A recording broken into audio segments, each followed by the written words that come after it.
Hey everyone, in this video I'll show you how to merge cells in Excel. First, select the cells you want to merge. Click on the first cell, then hold down your mouse button and drag across to the last cell you want to include. You can merge cells across a row, down a column, or select a whole block of cells. Once you've selected them, you'll see them highlighted with a border around the selection. Now click on the Home tab at the top of the Excel window.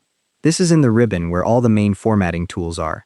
The Home tab is usually selected by default when you open Excel, but if it's not, just click on it to bring up the options. Once you're on the Home tab, look across to the Alignment section. You'll see a button called Merge and Center.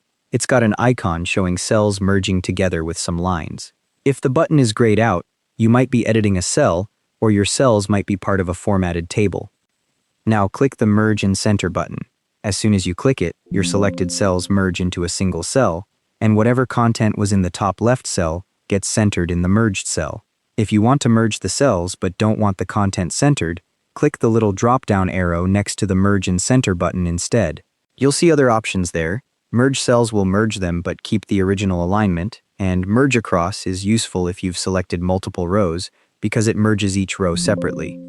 After you click, you'll see the cells are now one merged cell with the content displayed inside it. Keep in mind that when you merge cells, only the content from the top left cell stays. Anything in the other cells gets deleted permanently.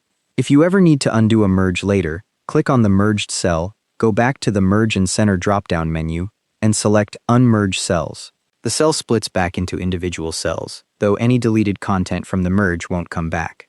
One more thing worth knowing. If you just want text to appear centered across multiple cells without actually merging them, use Center Across Selection instead.